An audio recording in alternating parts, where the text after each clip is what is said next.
All right, we are live. Welcome back to the AI Chef Show. Oh man, crowd goes wild. Yeah, Awesome. good to see you as always, Chef Kevin.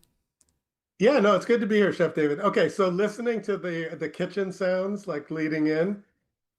So after all this time, I just realized that that ding is kind of like orders up, like in the kit. You know what I mean? Like it's like Oh, ding orders ding up. ding, Yeah, ding because ding. before I'm like, what's that dinging? I always like look around, but there you go. So that's Yeah. orders up. So, I'm a little slow sometimes, Chef David. So there you go. But I figured Where, it where, out fine.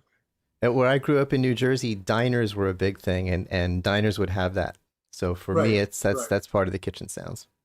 Yeah, for some reason I didn't associate it, but of course it is. But and so speaking of orders up, let's I cooked up something which was a new article that is related to Zoom. And once again, this episode of the AI Chefs Live is sponsored by Zoom. So we very much appreciate Zoom helping us kind of continue the AI Chef Show live.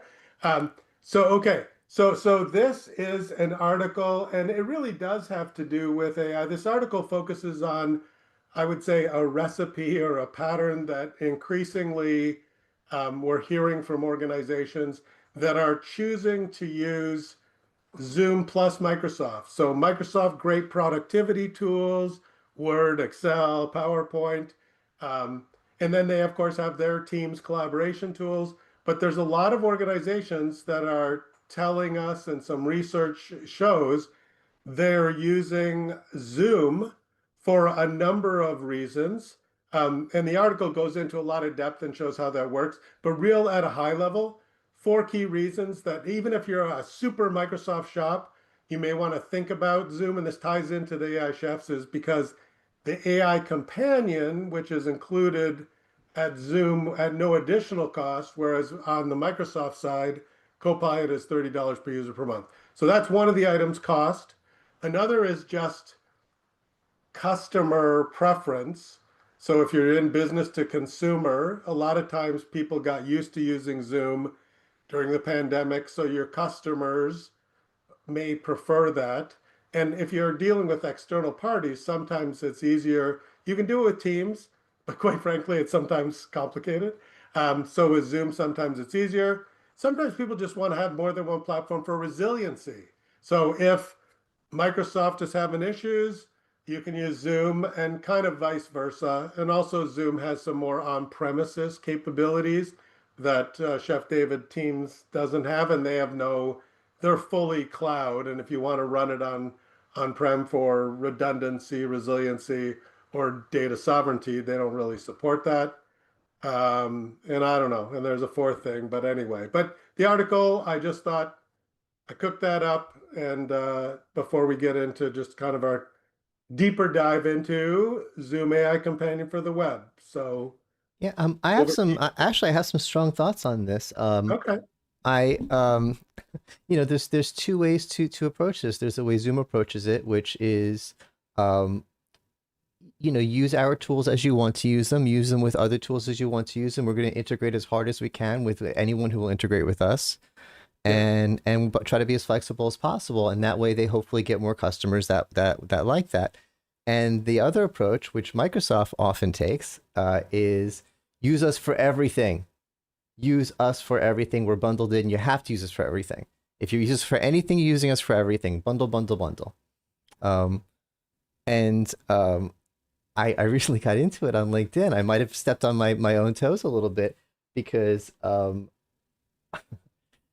someone posted trying to be helpful to Microsoft and said, Microsoft, you were dominating with Teams when you had all those bundles that everyone hated.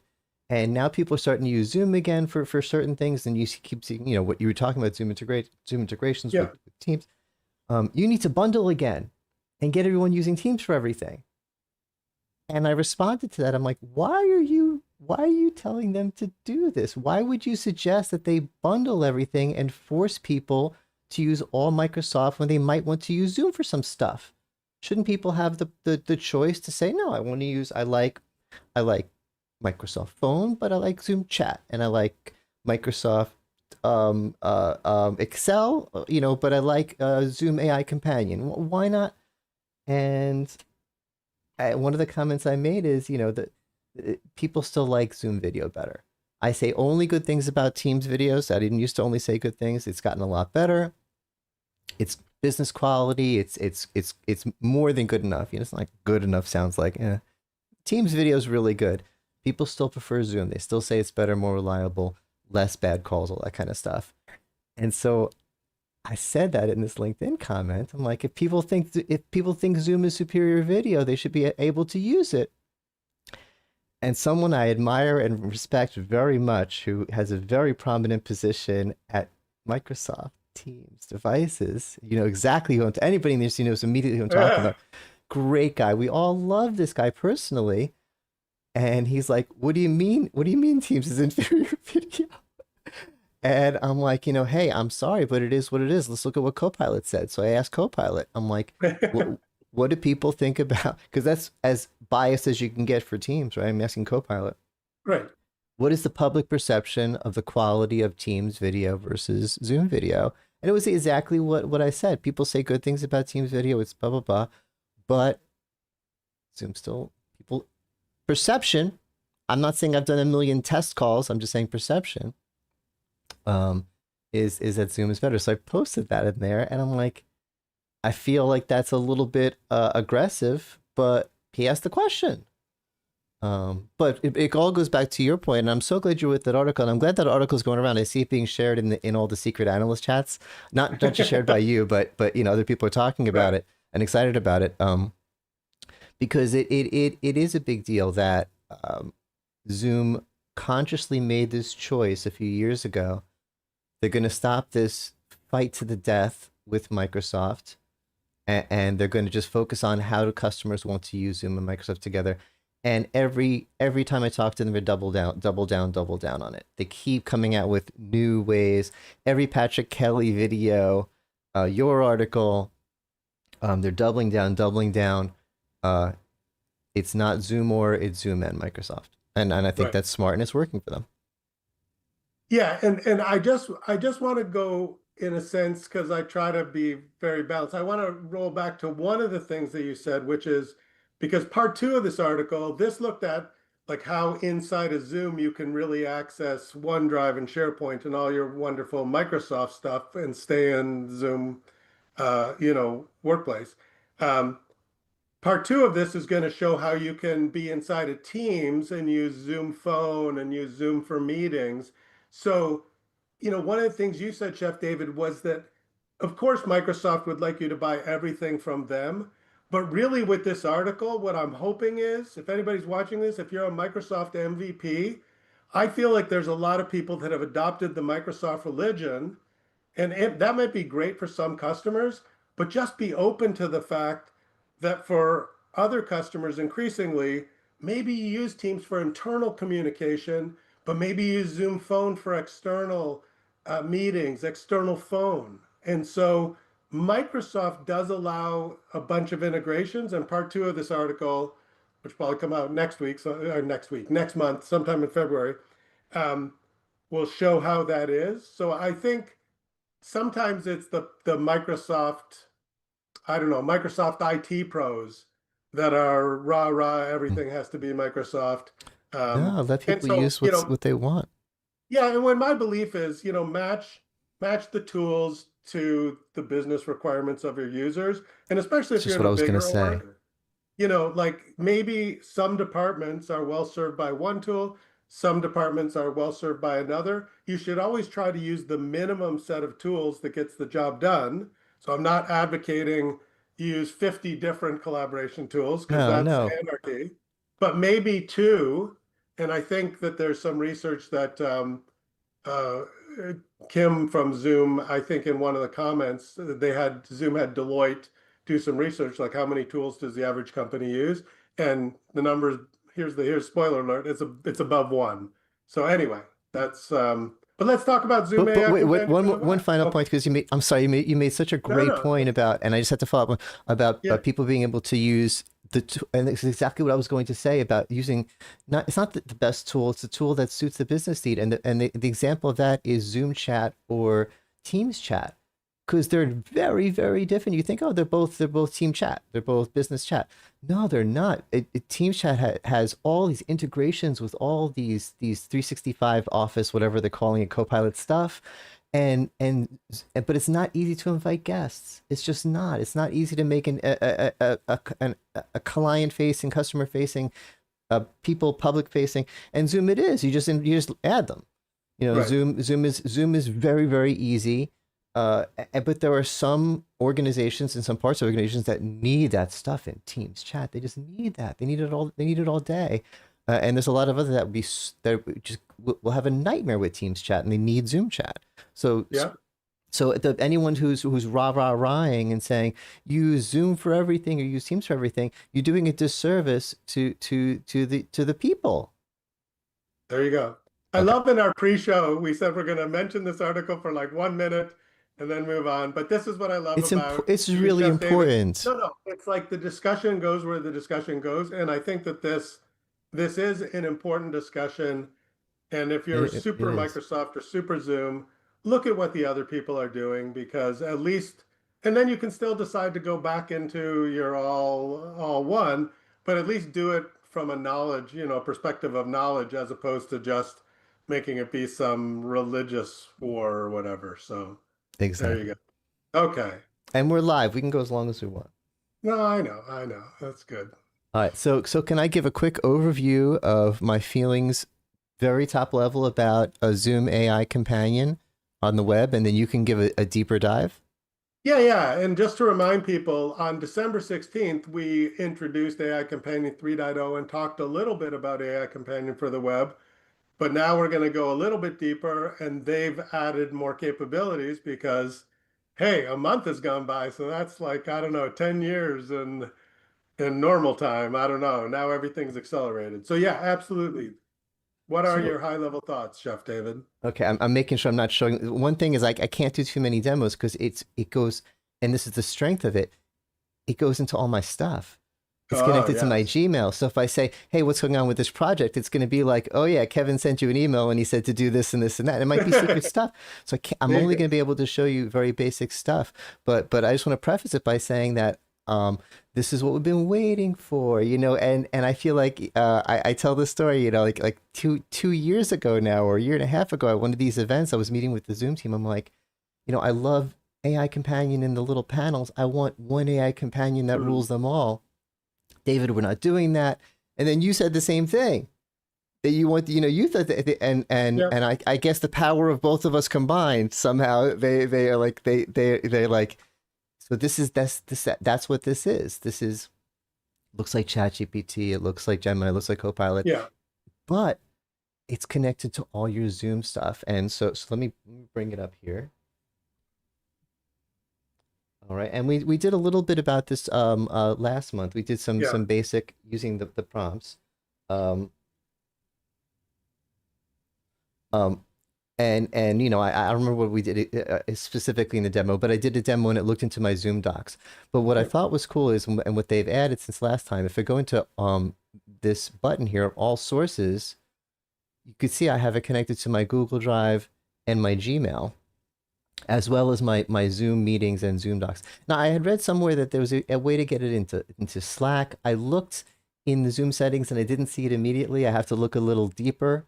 Um, but I'm supposed to be good at this stuff, so I'm thinking if it's not obvious for me, maybe it's not obvious. But to be fair, I didn't give it as thorough a look as I want. But there's supposed to be a way to connect it to Slack. But I also would notice what's missing from Zoom data. I see meetings and docs. I don't see chat. Maybe that's coming, or maybe I don't have it enabled properly. I looked in the background settings and then didn't see it there. But obviously, that would make it so much powerful, because it's great that I could say, and the example, and I'm not going to do it because I don't want to show you all my stuff, but I'm working on videos about Zoom broadcasts. So I would type out here, look in all my emails, look in my Zoom docs, and look in my chats, but it won't do the chats, to tell me exactly what's going on. And I wish I could show you because the results are great. It brings up the emails. It doesn't bring up the emails, but it brings up the titles of the emails, who they're from and to, and a summary of each of them. Same with the docs, the important facts of the docs and a summary of all of them, and then can talk to you about them. So it's this is what I've been. I feel like for the last 2 years, every time I get an update from Zoom or from Gemini or from Copilot, I'm like, this is moving towards what I want, but it's not what I want. This is what I want. This is what I want. The one AI companion, and of course it does web searches. You can ask it about how Yeah. many people were on the Titanic. I don't know why I always go to that, but that's my go-to example. So this is the one AI that can access my meeting summaries. Oh, yeah, you can ask it about the meeting summaries because we meet every week to discuss this stuff. That's in Right. there as well. I think we've been meeting in your Zoom. We need to meet on mine so that it gets in there. But one more thing, Topple, that I thought was cool, and this is something that I wasn't asking for, I wasn't expecting it, and at first it kind of threw me, but now I think it's actually cool. What I wanted to say, look through all my Gmails, look through all my Google Docs, and all my Zoom docs, uh, and find everything. What you could do is there's this plus button. You could search under your Gmail. I don't want to click it because it'll show my Gmails, but you could search under your Gmail. So I could search for every Gmail about Zoom broadcast, and it brings up a list. And then in that list, you can say, yeah, include this one, include this one, include this one, include this one. Then go over to Zoom Docs, include this, include this, include this. You could search through all the stuff to do a more narrow, tailored. And this is a recipe we talked about in one of our recipe episodes, where you pick some docs, you pick some meeting summaries, you pick some emails, and you throw them in the pot, and you let AI work with them. I forgot what the name of that recipe was. Was it leftover lasagna or some kind of You had a yeah, you had casserole a or stew? I think it was leftover lasagna or something, layered lasagna or Yeah, something. yeah.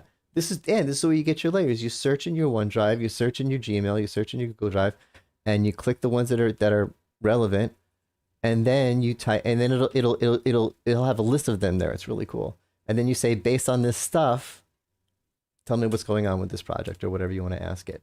So I'm excited about it. Just at a very top level, I feel like like, was I crazy to be asking about was this so hard? Was this so hard? I had to wait so long for this. This is it. So you've done more of a deeper dive. Am I overly excited? Is it, well, hold on, David. It doesn't actually do all that. Am I No, overstepping no, my? no. And I pre-looked. So for example, I've got it connected to my OneDrive. So because I am okay to show that. So you can, like, for example, just say, okay, I'm going to ask Yes. you some stuff, but just do it for this week, right? So here, for example, in OneDrive, And then you can so click the like little so boxes. yeah, exactly. I can my emails or my meetings, um, in fact, like, so Blair and I'm a judge for the Best of Enterprise Connect, and so that, for example, is another thing. So once again, sources. You notice I do have Slack, but Oh, I you got didn't Slack connect it. working. Well, no, I Okay. didn't connect it. So because I thought you had a Slack that I know you use for a client, so it's got some more interesting information. So we were going to let you connect. But anyway, maybe for next time we'll give an update on how that works. The one thing That's to note interesting. is you can either connect to OneDrive or Google Drive, Gmail or Outlook. Right now, it's a limitation. You can't connect to, like, I have Gmail, I have Google Drive, and I've got OneDrive, I've got everything. But anyway, You can't I do can't both? connect.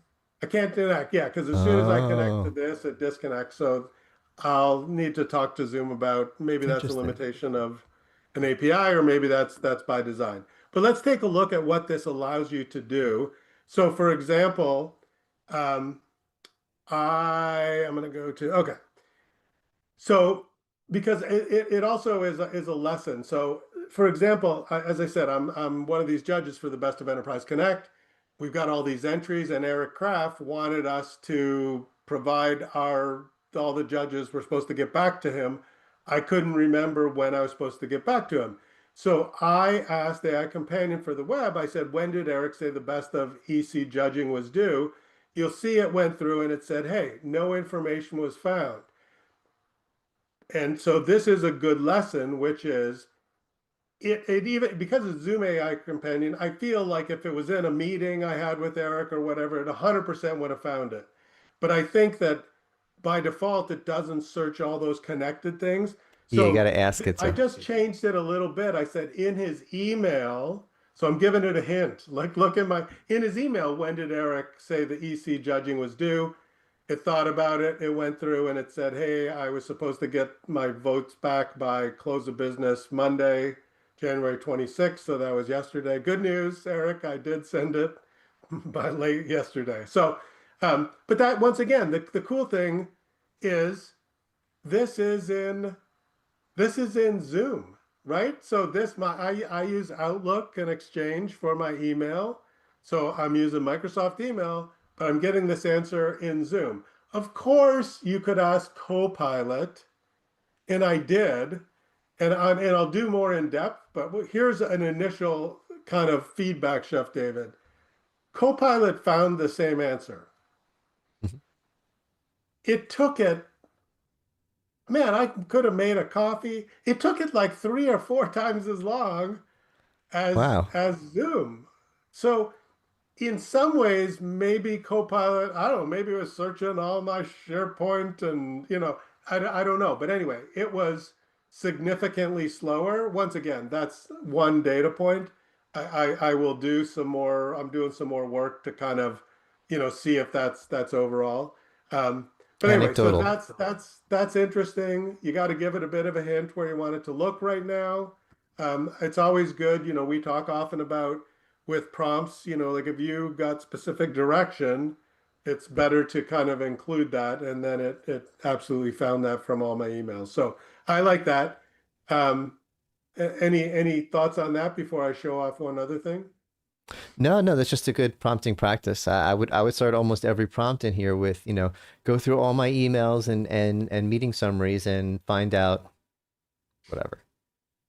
Yeah, yeah. And what I like is like what you said with this plus, this is good because you can That's be cool. very directed, right? Like if you really know your answers are in a few documents, like why have it go and spend its time looking at all these other things or or if you know the answers in a meeting summary, then just like provide it the meeting summary, right? So Exactly. um, and speaking of meeting summaries, one of the things that I like is they've got a bunch of like prompts down here.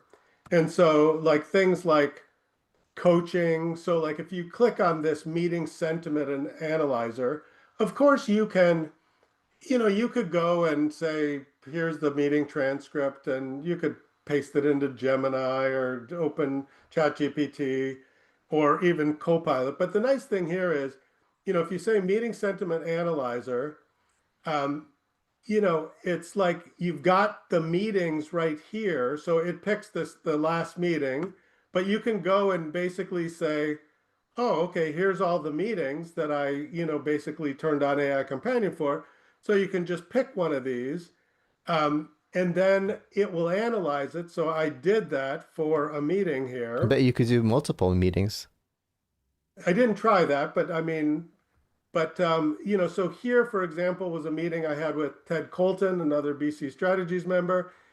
And what I like here is it's like in the background for these pre-packaged prompts, it looks like Zoom's kind of given it some kind of direction because it says, okay, like Yeah. here's the overall sentiment. Ted and I get along well, so it was very positive. It wasn't a confrontational meeting. But then it goes through and it says, we're talking about doing some interviews at CommsV Next and Enterprise Connect.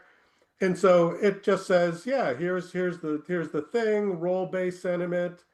I was engaged and constructive. That's nice to hear. Ted was confident and collaborative, and it says, here's the key indicators. Here's what decisions and actions. Here's all, where we engaged in the meeting. And this only had 2 people, but if you have a team of people, this is really nice because it's a good reminder. And maybe even if you didn't attend the meeting, you can say, oh man, that David Maldo person, he's always so quiet and he didn't say anything. I don't know. That's never happened. But anyway, so and then it's got follow-up recommendations, of things we're supposed to do. And so I like this because it gives Yeah. you, like, they put some thought into, here's a neat format. And I've done that for a couple of meetings. So, um, they're making it easy, and they're also giving you hints. We provide lots of our AI recipes to give you hints of what you can use AI to do. But, the nice thing is, right here, they've got a whole bunch and they've broken it down. And so I think that for a lot of end users, this really increases the likelihood that they're going to try some of these things with AI Companion for the web. So um, I'm really liking that. So those I'm those are kind of the new things, right? That the Slack and email connectivity was released mid-January, and we'll certainly follow up about whether chat and what have you, and what new is coming. But what else, Chef Well, David? I want to some thoughts on what you just talked about, the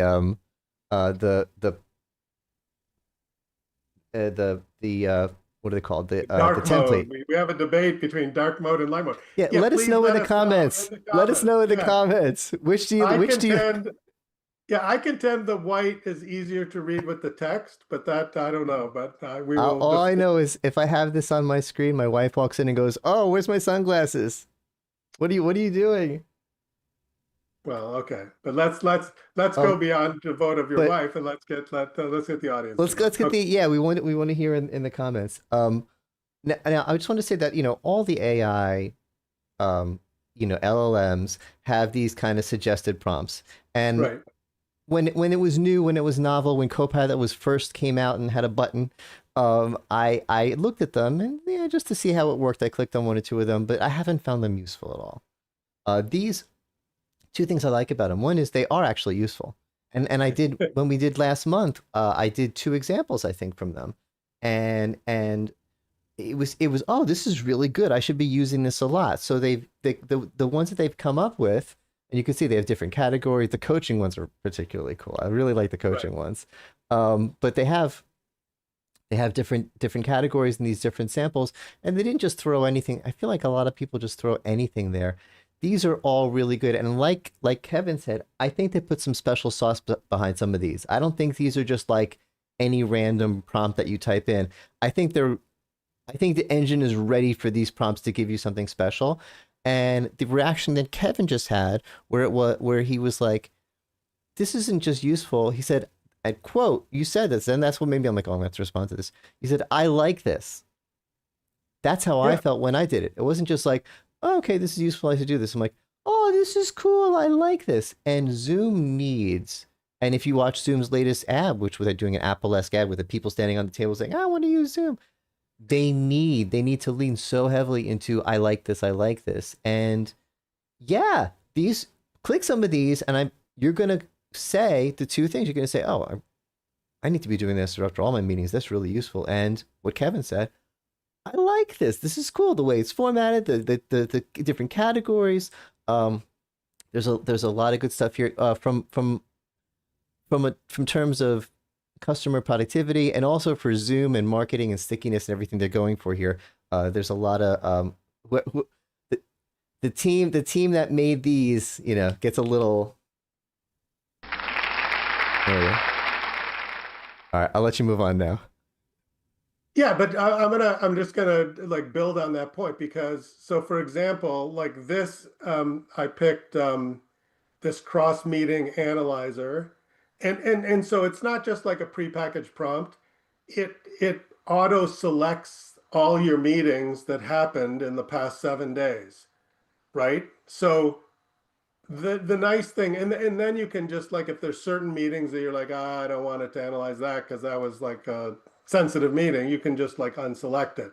So I feel like they've made it really easy for people to start and then explore some of this capability, Mm-hmm. because I do think that sometimes people, you've got this prompt and it's like there and it's flashing and you're like, heck, I don't know what to type. And so I think that they've made a good on-ramp to hopefully get some real value out of it. And Zoom talked about in one of these analyst briefings Zoom perspectives. They talked about from kind of conversation to completion.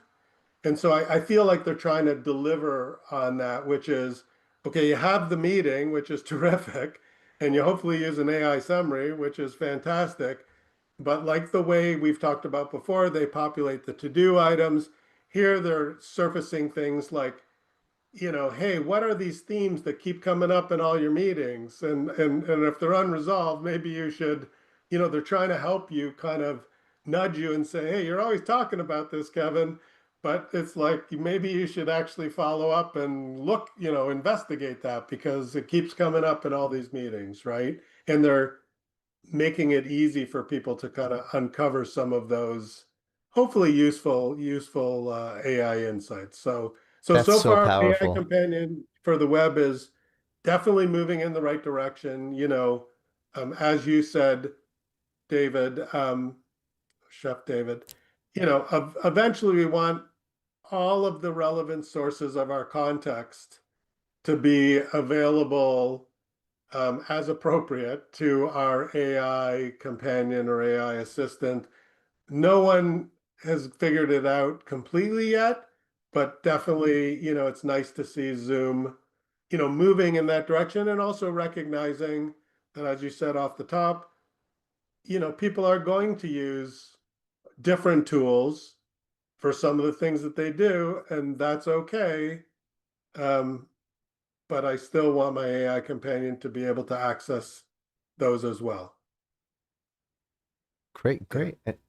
Yeah, and I really like the point you made a minute ago about, and something that I haven't even been doing, um, using AI to find trends between multiple meetings and multiple emails and everything. I've been, put in a meeting and saying, what was my tone in this meeting? But if there's Right. a weekly meeting on a project, and you could put in 50 of them and say, how has the tone changed on this project? And it's like, oh, it's getting toxic. It's like, oh, I didn't even see it happening. You know what I mean? It Right. could, Yeah, or, or common things like it's got this top five things, which is details of all the meetings in a week. What are the top five things?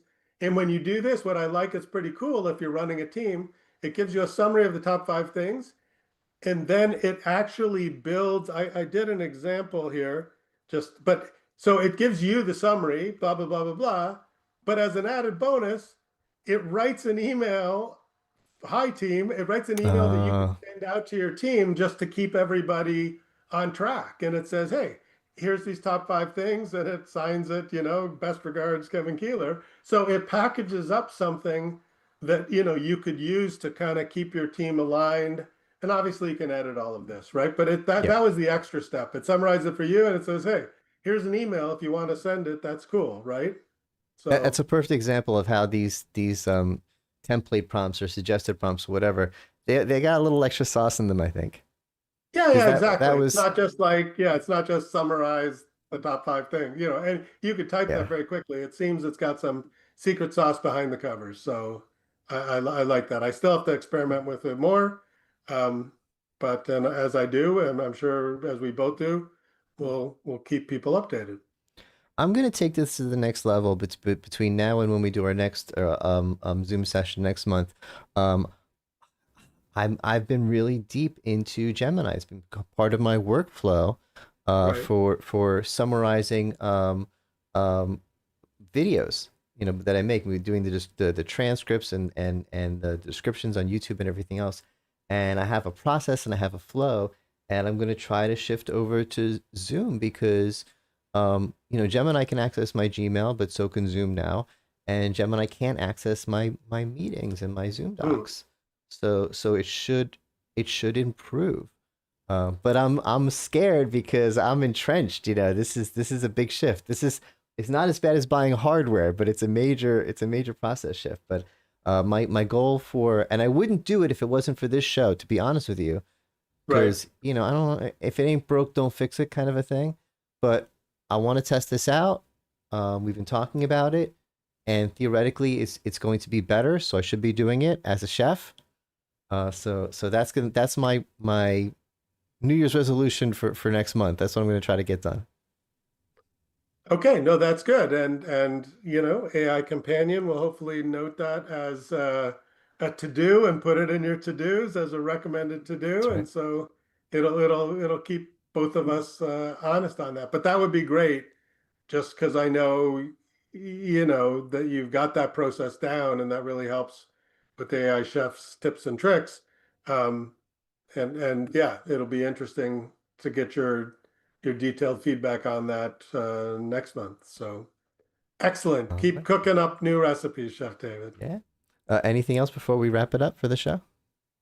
No, no, this is good. I'm glad, once again, you can check out the December 16th one if you want a deeper dive into just kind of the foundation. But, and once again, AI Companion for the web comes at no additional cost if you have any Zoom paid plan.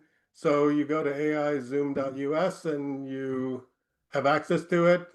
I can't remember. I'm an admin, so I can't remember if probably you need the admin to enable that. But if you're watching this, and give it a try, and if you don't have access, ask your IT admin to turn it on for you. Wow, I'm looking at the clock. It's only been a half an hour, and I feel like we've covered 2 hours of awesome material. This has been a dense episode in a good way. What's a dense food? We're going to our chef. I want to ask. I want to ask AI Companion. We make a flourless chocolate cake, Ooh, but I mean, it's I love dense. those. It's not overly sweet or whatever. So I'm gonna say this is a flourless chocolate, meaning it has no fluff. We just had all the Yes, I've density. had those. They're good. They're dense, It's but not a not sponge not cake, right? but This not is, too yeah. much. But yeah, they're thick. There's a lot going on in there. I think this has been the flourless chocolate cake episode. There you go. All right, Excellent, Chef ending it David. on a pun. Any final thoughts? Or are we good to go? No, no, this is good. I always enjoyed the discussion. Thank you for your observations and your questions. Yeah. Fantastic. Oh, no show next week. I'll be at ISC. If you're going to be at ISC, I'm easy to find. Just track me down in the hallway and say hi. I'd love to chat with you. Uh, Thanks, everyone, and take care.